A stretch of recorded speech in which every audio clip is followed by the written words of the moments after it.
This is how to turn your Sleep Number bed into a brand new one in minutes. Start by unzipping your shell so you have access to the components in your mattress. Grab a ruler or measuring tape and measure the total height of all your components, from the bottom to the top comfort layer of foam. This example measures 10 inches in total height. This means we will be using a 10-inch shell and putting all of our components into the new shell.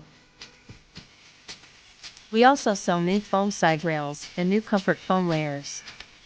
We offer latex foam, gel memory foam, and even the regular foam that yours may currently have. Once your new parts arrive, just simply put all your components into the new shell.